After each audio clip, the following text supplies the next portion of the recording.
the 7th of August, 1941, in the city of Calcutta, a man died.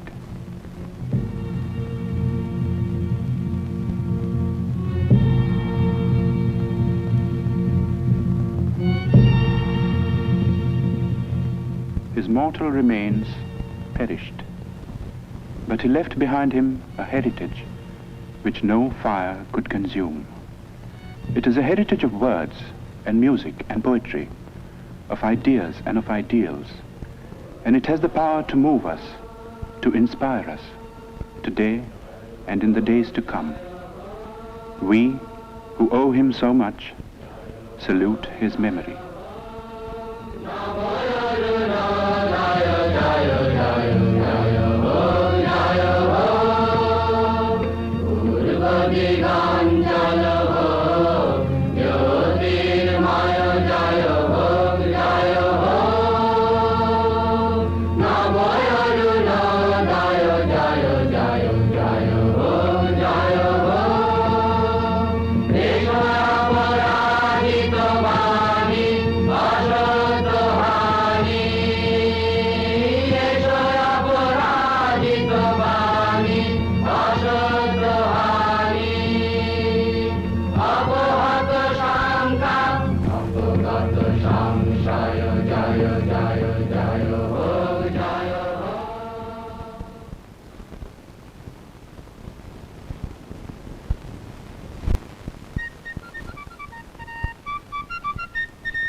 Founded in the year 1690 by an Englishman named Job Charnock, Calcutta, 100 years ago, was a thriving metropolis.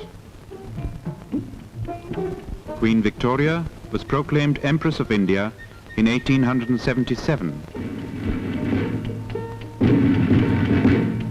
As the capital of India, Calcutta was the seat of the Queen's government.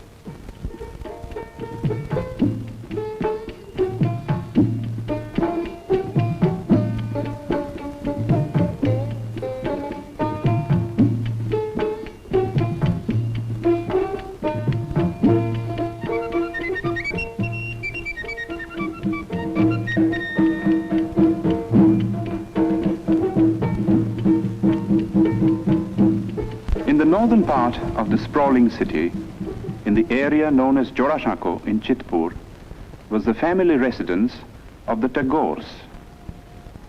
The Tagores had an impressive lineage.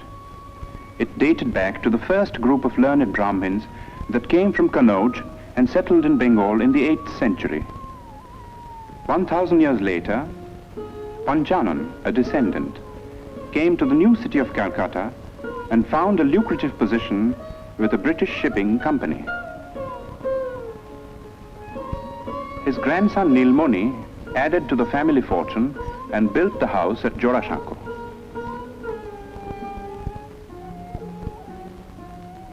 The peak was reached with Nilmoni's grandson, one of the most brilliant and colorful figures of the 19th century.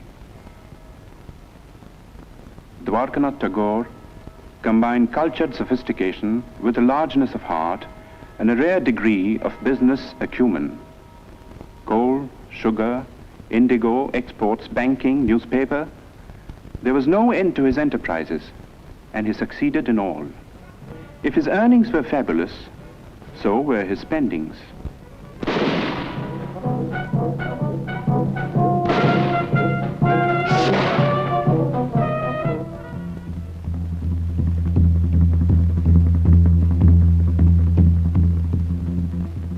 Although a Hindu and a Vaishnava, Dwarkanath defied the ban of Brahmin orthodoxy and twice went to England. There he had an audience with Queen Victoria, discussions with Gladstone, and dinner with men like Dickens, Thackeray, and Max Muller.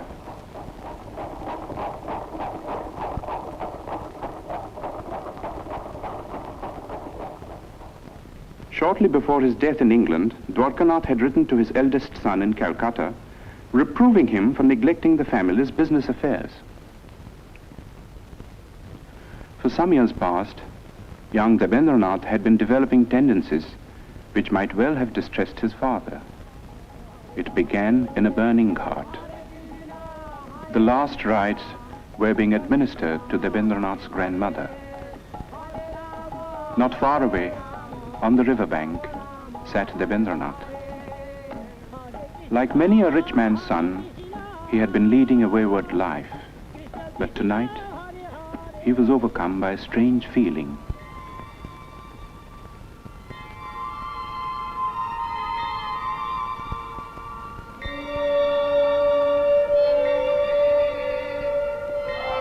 Worldly possessions seemed to lose their meaning for him. This led to a period of profound disquiet, followed by a ceaseless quest for the meaning of existence in the great source books of the East and West. He read the materialist philosophers of modern Europe, Locke, Hume, Bentham, and others, whose ideas were so much in vogue among the students of the time. Then he learned Sanskrit and read the Mahabharata. But peace of mind would not come until one day he chanced upon a torn page of a Sanskrit book. There was a sloka in it which said, "God is supreme and all-pervading. Enjoy by renunciation. Covet not another's wealth." This was a page of the Ishopanishad, edited by Raja Ram Mohan Rai. Ram Mohan had been a close friend of Dwarkanath's. As a boy, Rabindranath had a deep and silent admiration for the man. But the greatness of the Raja's vision and the magnitude and nobility of the tasks he had set before himself were beyond the boy's comprehension. Ram Mohan lived in times when India's spiritual heritage was being submerged in ritual and superstition.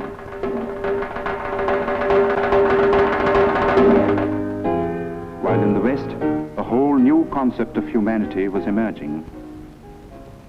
Ram Mohan advocated Western education for Indians because he wanted the new ideas of the West to spread in the country. He also wanted that we should respect what was old and true in our own heritage. In the Upanishads, for instance, which revealed to him the monotheistic basis of Hinduism. Ram Mohan's work was left unfinished by his death in England. But Rabindranath, inspired by the 2 lines of Sanskrit text, went on to prove himself to be the Raja's true spiritual son and heir. Rabindranath suffered social ostracism for preaching the monotheistic faith that he called Brahmoism, but to his followers, and there were many, he was Maharshi, the great sage. When Rabindranath was born, the Maharshi was 45 years old. His wife Sharada Muni was 33. Rabindranath was the 14th child.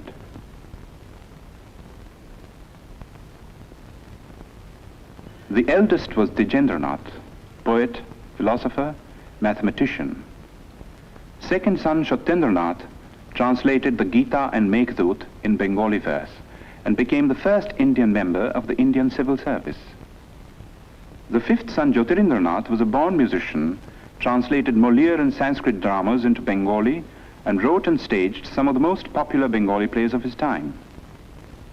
Among the daughters was Sharna Kumari, the first woman novelist and the first woman to edit a journal in India. Indeed, it was a household which hummed with artistic activity.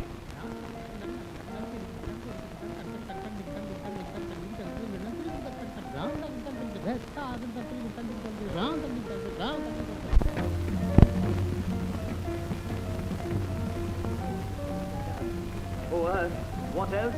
And shall I couple hell? Oh, fie, hold my heart. And you, my sinews, grow not instant old, but bear me stiffly up. Remember thee? For Roby, the time hadn't yet come to participate in the activities of the elders. Going out in the street was forbidden too, and this was indeed a pity, for nothing seemed more fascinating to the boy than the world outside.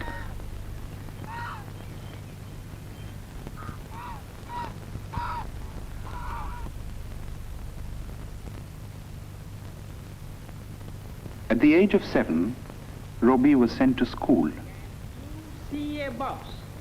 তুমি কি একটি বাক্স দেখিতে পাইতেছ? Yes, I can see a box. হ্যাঁ, আমি একটি বাক্স দেখিতে পাইতেছি। Yes, I can see a box. Robbie went to 4 schools and hated them all. But to say that he lacked education would be wrong. For his third brother Hemendranath saw to his studies at home, and it was all done by the clock.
When Robbie was 12, Rabindranath went on a trip to North India and took the boy with him.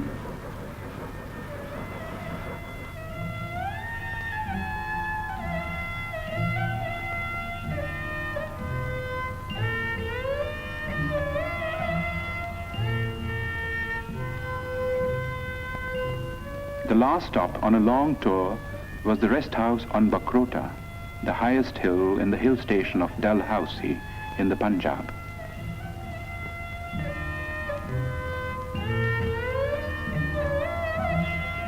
Robbie was told by his father to roam about on his own.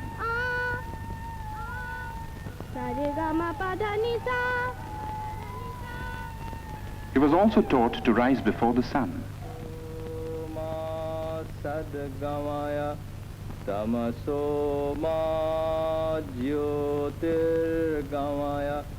And to handle money and keep accounts.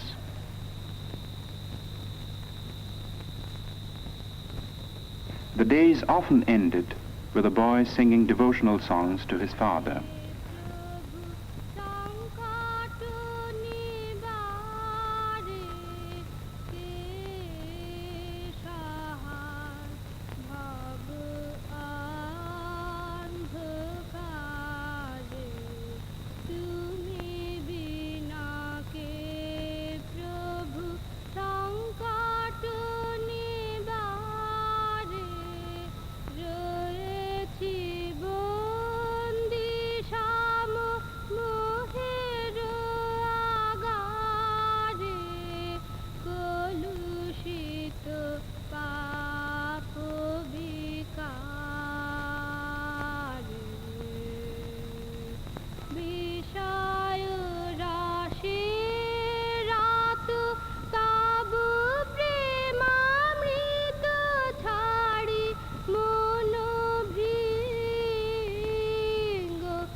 Robbie was 13 when his first book of verse, Kobi Kahini, came out. When Robbie was 16, Rabindranath brought out a literary magazine called Bharati, and Robbie found an admirable platform for his literary activities. The essays included pieces on European poets like Dante and Petrarch, whose acquaintance Robbie had made in Ahmedabad, in the library of his elder brother Satyendranath. Satyendranath's wife, Ganadanandini, who was staying in England with her 2 children, was a remarkable woman who had been persuaded by her husband to come out of orthodox seclusion. Robbie set out for England in the summer of 1878 and joined Ganadanandini in Brighton. If the plan was to provide the boy with a proper education, it came to naught, for Robbie returned without completing his course of studies at the London University.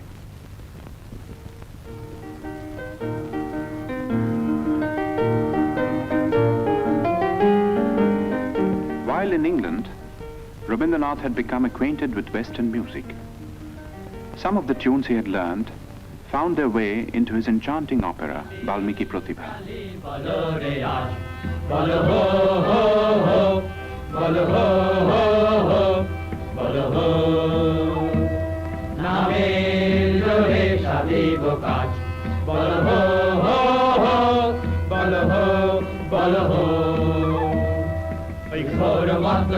নিত্য রঙ্গ মাঝারে ওই লক্ষ লক্ষ যক্ষ লক্ষ ঘেরি শ্যামারে ওই লাট্ট পাট্ট কেশ ওই অট্ট অট্ট হাসে রে হা হা হা হা হা হা আরে বল রে শ্যামা মায়ের জয় জয় জয় জয় জয় জয় জয় জয় জয় জয় জয় আরে বল রে শ্যামা মায়ের জয় জয় জয় আরে বল There were other tunes, however, which came from classical Indian ragas, used for the first time in an operatic context.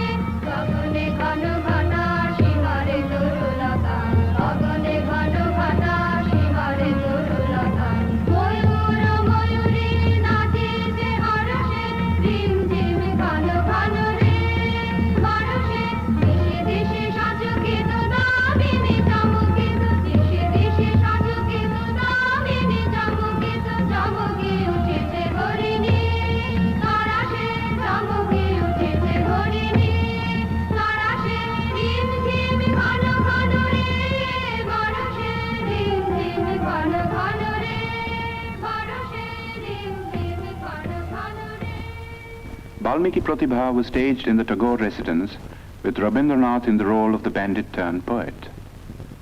The rest of the cast too was composed of members of the Tagore family, all gifted with varying degrees of talent for acting and music. Among those who saw and praised this performance was the greatest literary figure of the time, Bankim Chandra Chatterjee. A year later, when Rabindranath's Shandha Sangeet was published, Bankim Chandra personally congratulated the poet and acknowledged his preeminence among the rising writers of the day. Of all the members of Robi's family, two were closest to his mind and heart. They were Jyotirindranath and his wife. Kadambari Devi was 2 years older than Robi. She was his best friend and severest critic. Robi lived with these two for a time in a house in Sadar Street in South Calcutta. One morning, a strange experience befell the poet.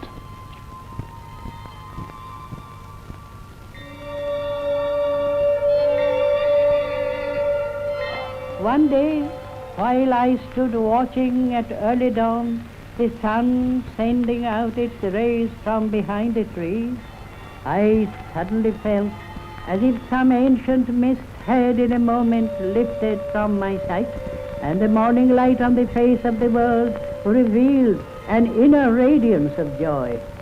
The poem I wrote on the first day of my surprise was named The Awakening of the Waterfalls.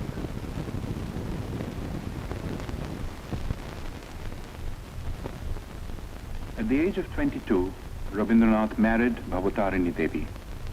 The old-fashioned name was later changed to Mrinalini.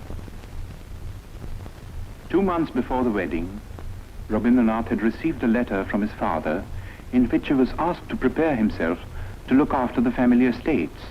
After a period of initial training in the estates offices in Calcutta, Rabindranath found himself in the very heart of rural Bengal, in the region around the river Padma.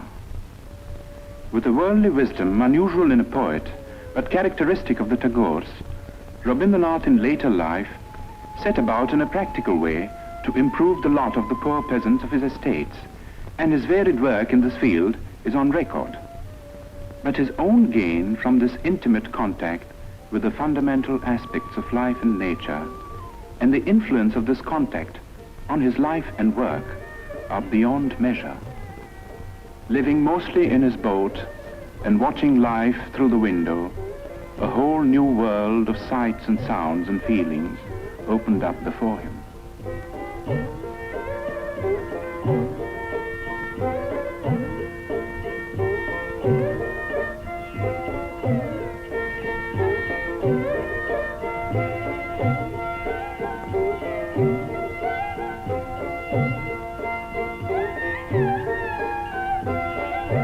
It was a world in which the moods of people and the moods of nature were inextricably interwoven.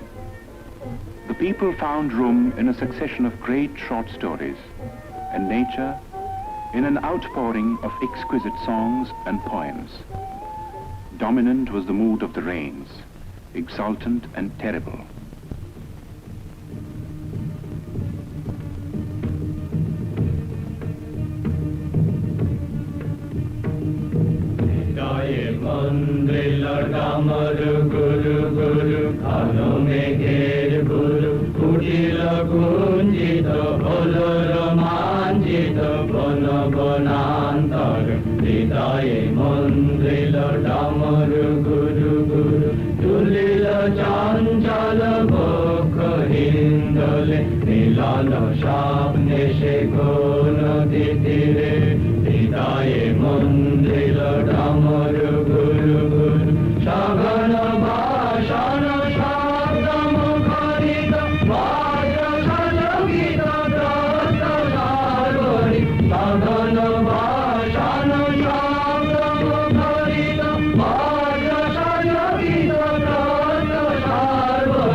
In 1901, Rabindranath was 40 years old.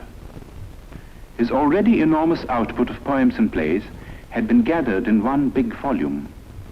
It comprised 21 books and included Shonarturi, his first masterpiece.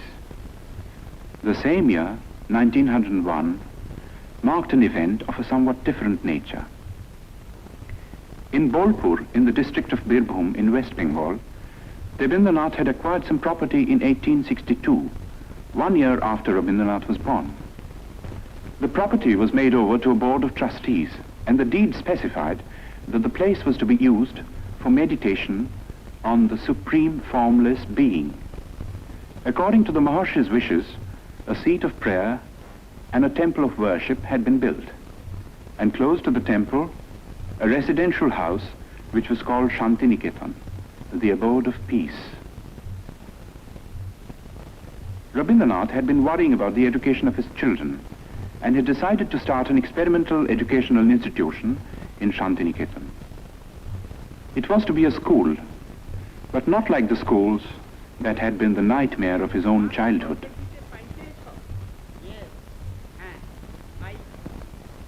It was to be like the forest hermitages of classical India.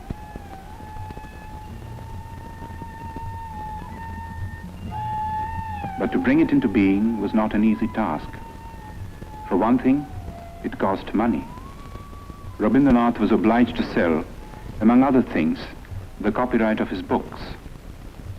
His wife added her bit by selling her wedding ornaments.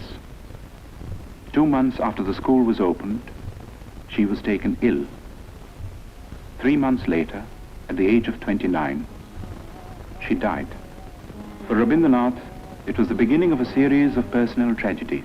9 months after his wife's death, his second daughter Renuka passed away.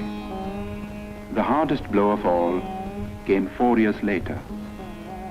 Youngest son Shomindro took after his father in many ways. He was only 13 when he fell a victim to cholera. It was in the midst of these bereavements that Rabindranath participated in one of the greatest political upheavals in the history of India. In December 1903 was published the decision of India's Governor-General Lord Curzon to split up Bengal into 2 provinces. The idea was to create a separate province with a Muslim majority, which would induce a rift between the two main religious groups and avert the possible growth of a united front against the government. But in proposing the partition, Curzon merely fanned the flame of patriotism that had been smouldering in the minds of certain visionaries all through the period of the Renaissance in Bengal. These men now came to the fore and led the millions to rise in protest.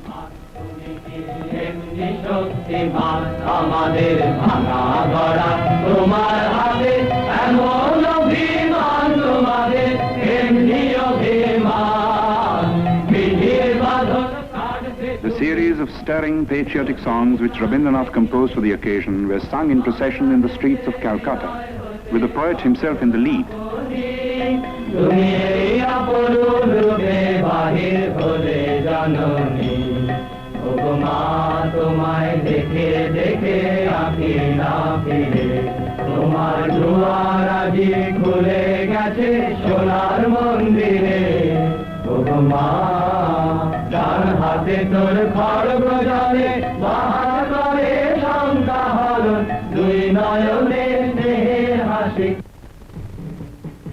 On October 16th, 1905, the partition became an accomplished fact. In a form of protest that only a poet could conceive, Rabindranath turned the black day into a mass festival of Rakhi Bandhan, the tying of the band of friendship.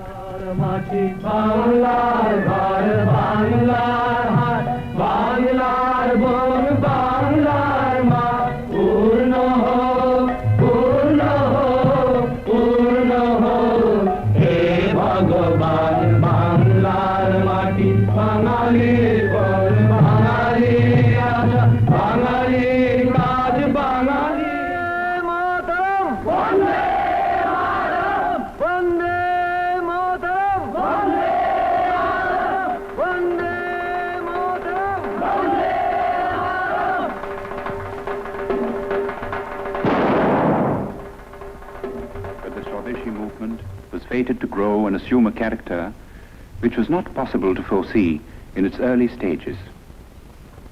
While admitting the bravery and patriotism of those who killed or were killed in a reckless bid for freedom, Rabindranath could not condone terrorism. He stated his credo in clear terms. The path of violence was not for India.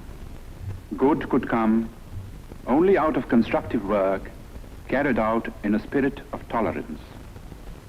He had himself followed up his retirement from the political scene by devoting himself to the work of rural welfare in his estates. And there were other activities too. He was teaching at school, editing journals, and engaging himself in every conceivable form of literary activity. That his own countrymen now regarded him as their leading man of letters was proved by his 50th birthday celebrations in Calcutta. Sponsored by the Bengal Academy of Letters and attended by thousands, it was a unique occasion and the first time that such an ovation had been given a literary man in India. But to the outside world, Rabindranath was still an unknown name. The object of Rabindranath's visit to England in 1912 was to study the educational methods of the West and also to acquaint the West with his own work at Shantiniketan. He happened to carry with him on this occasion a notebook containing his own English translations of some of his songs, mainly from Gitanjali. He showed these translations to the English painter William Rothenstein, who had met him on an earlier visit to India. Rothenstein was so impressed that he sent a copy of the translation to the well-known Irish poet Yeats. In introducing the poems to a gathering of English writers and intellectuals, Yeats said, "I know of no man in my time who has done anything in the English language to equal these lyrics. Even as I read them in this literal prose translations, they are exquisite in style and thought." Gitanjali was published in England in the same year. There has rarely been another instance of a poet gaining world fame in like manner. The Nobel Prize came in 1913 and the knighthood in 1915, while war was raging in Europe.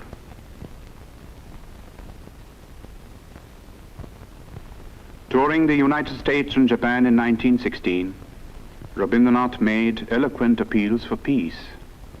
He felt that world peace could only be achieved through intellectual cooperation between nations. He said, "The call has come to every individual in the present age to prepare himself and his surroundings for the dawn of a new era, when man shall discover his soul in the spiritual unity of all human beings." Pursuing this noble idea of international cooperation, Rabindranath gave the school at Shantiniketan a new status and a new name, Yatra Vishwam Bhavati Ekaniram, where the world becomes a single nest. This was the motto of the Vishwa Bharati. It was inaugurated on the 24th of December 1918 with the aged philosopher Brajendranath Sheel presiding. Rabindranath made over the entire Nobel Prize money towards the building of this university. While peace had been restored in Europe, in India there was unrest. The Rowlatt Bill, designed to suppress all political movements, dashed India's hopes of gaining the self-government that the British rulers had kept promising through the war years. Dominating the Indian political scene at this time was Mohandas Karamchand Gandhi, who, as a barrister in South Africa, had fought for the rights of the Indians living in that country. As a protest against the Rowlatt Act, Gandhi launched a movement of passive resistance. But the masses misinterpreted the movement, and following a rumor of Gandhi's arrest, violence broke out in many parts of the country. As a result of this, the government started taking repressive measures out of all proportion to the magnitude of the violence.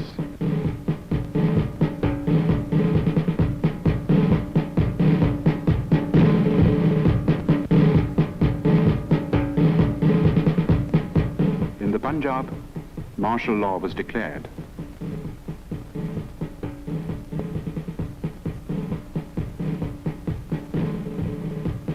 In charge of the troops at Amritsar was Brigadier General Dyer. On the first day of the month of Vaishakh, a crowd gathered in Jallianwala Bagh, as it had done every other year. It was a peaceful crowd, but Dyer was taking no chances.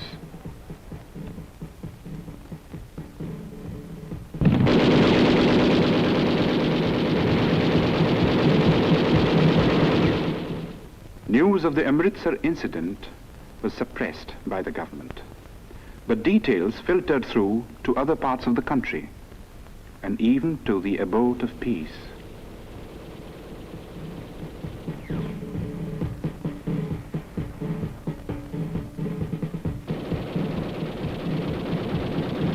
Rabindranath rushed to Calcutta.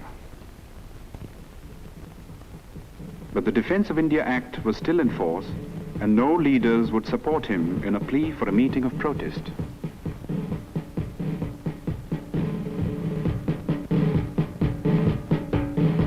At 4 o'clock in the morning of May the 30th, Rabindranath finished writing a letter. It was addressed to the Viceroy. Condemning the government for the killing in the Punjab, Rabindranath ended by saying, "And I, for my part, wish to stand shorn of all special distinctions by the side of my countrymen, who, for their so-called insignificance, are liable to suffer degradation not fit for human beings. And these are the reasons which have painfully compelled me to ask your Excellency to relieve me of my title of knighthood."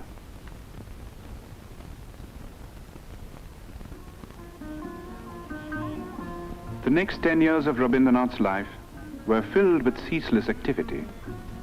The urge to travel and the necessity to collect funds for his university took him to all parts of the world, and the West, as much as the East, welcomed him with open arms.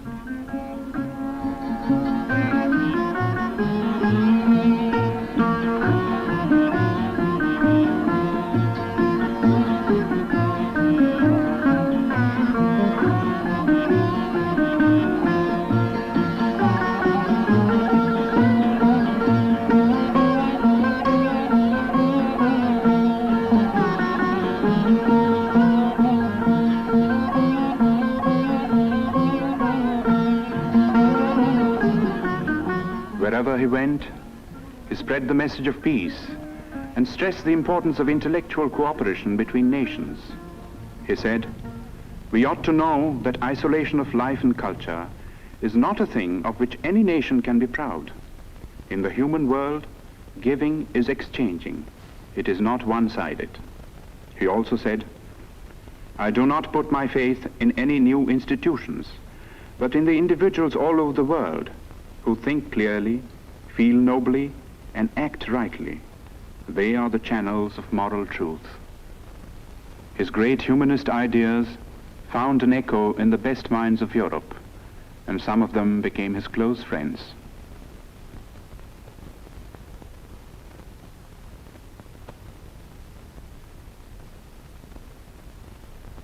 In the meanwhile, the institution at Shantiniketan had come a long way from its modest beginnings. Its scope for studies had greatly increased. There was Kalabhavan for the study of painting, under masters like Nandulal Bose.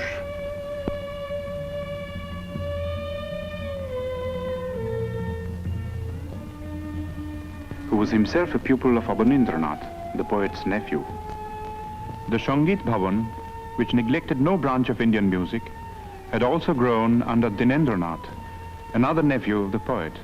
Special provisions were made for conducting Oriental studies, and scholars came from all over the world, stayed to lecture, for research, to exchange ideas. Such men were Levy, Winternitz, Lesny, Stenkonov. And there were some Europeans who did even more than that. Charles Freer Andrews, a missionary who was present at Yeats' reading of Gitanjali, and William Winstanley Pearson, who also met the poet in England, came to the ashram in its early days and stayed on until their death, working with a selfless devotion to the poet and his cause that few Indians could equal. Leonard Elmhurst was another Englishman whom Tagore had met in America. He was drawn by the poet's personality, came over to Shantiniketan, and took charge of the School of Rural Handicrafts, another of Rabindranath's experiments at Shurul, 2 miles from Shantiniketan.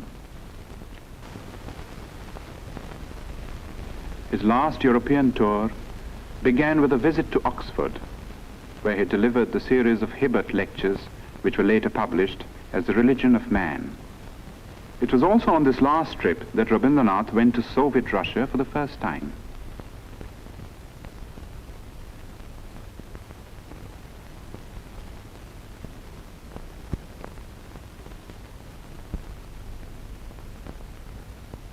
On the eve of his departure from Moscow, he told his hosts, "You have recognized the truth that in extirpating all social evils, one has to go to the root, and the only way to it is through education." In Russia, as well as in other countries that he visited on this tour, Rabindranath held exhibitions of his paintings. At the age of 70, Rabindranath had found a new outlet for his creative urge. It was astonishing the way it started.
In 1931, the leading citizens of Calcutta united in an appeal to observe the poet's 70th birthday. It was celebrated in a manner that was truly worthy of the occasion.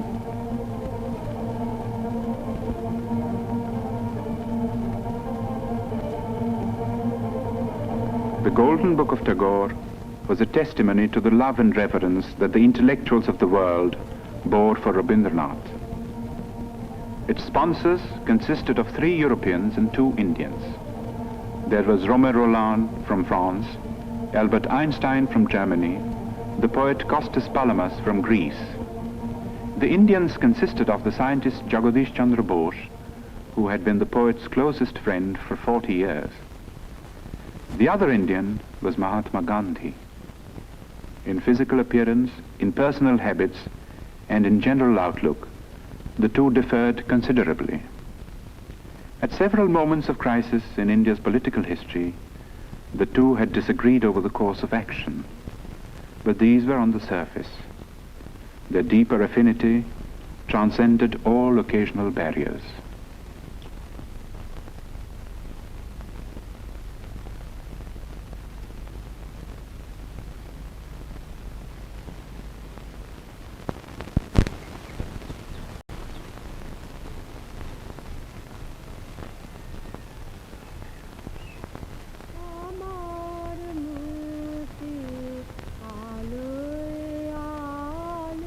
The last years of the poet's life were spent largely in his beloved Shantiniketan.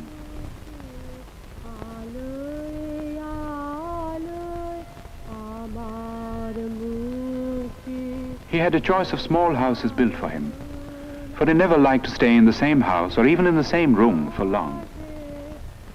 It was, in a way, symbolic of the refusal to get into a rut which marked his whole life. In his writings, he was now producing some of his most striking, original, and mature works, and these included textbooks and nonsense rhymes for children, not an unusual occupation for someone who had loved and understood children so well and done so much to mold them for a better future.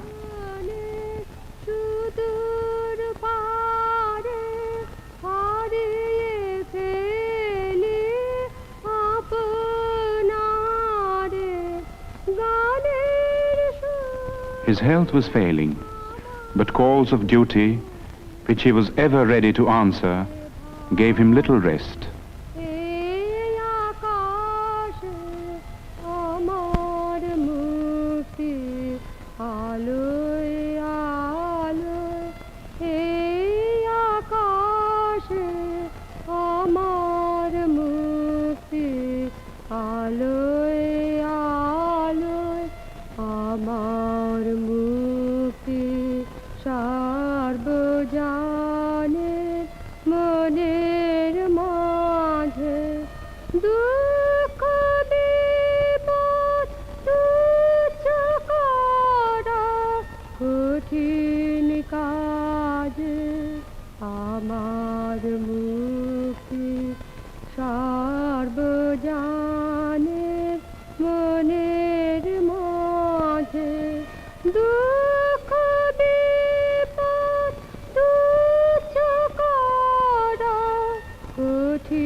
On the 7th of May, 1941, Rabindranath was 80 years old. 3 months later, he was to leave Shantiniketan, never to return.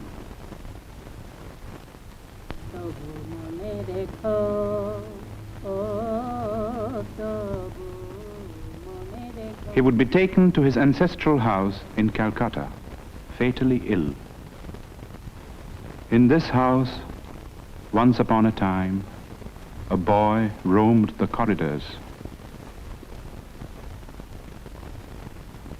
যদি দূরে যাই চলে তবু মনে রেখো।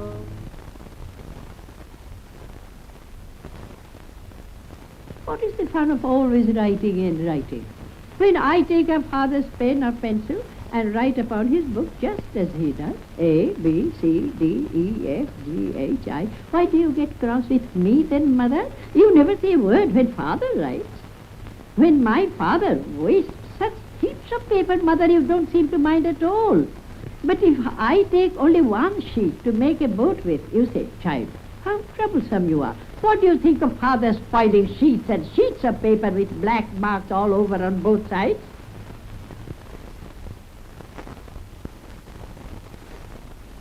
একদিন যদি খেলা থেমে যায় মধুরাতে তবু মনে রেখো, ও তবু মনে রেখো।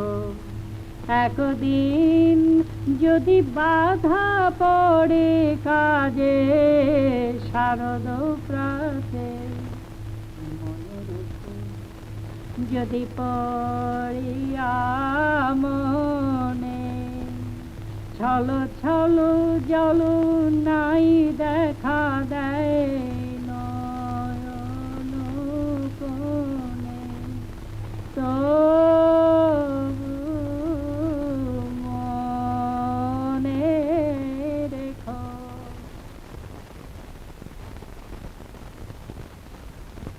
Rabindranath attended the 80th birthday celebrations in Shantiniketan in spite of his failing health. Today, for the occasion, he had composed a message, his last message to the world. It was called The Crisis in Civilization. It concerned itself with the state of the so-called modern civilization, a civilization that was being shaken to its very roots by barbaric wars of aggression.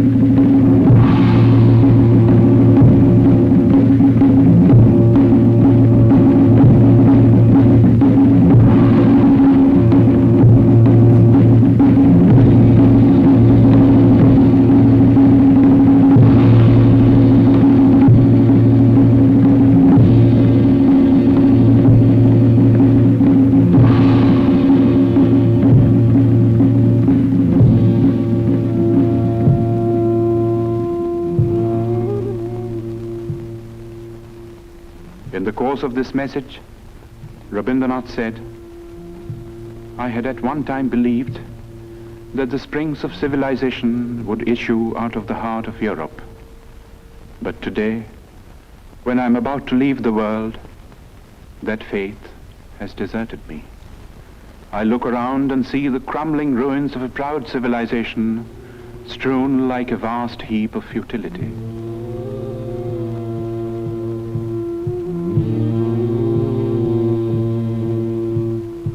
And yet, I shall not commit the grievous sin of losing faith in man.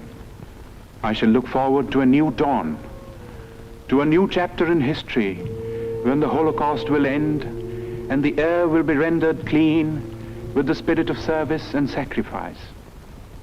Perhaps the dawn will come from this horizon, from the east, where the sun rises. On that day, will unvanquished man retrace his path of conquest, surmounting all barriers to win back his lost human heritage.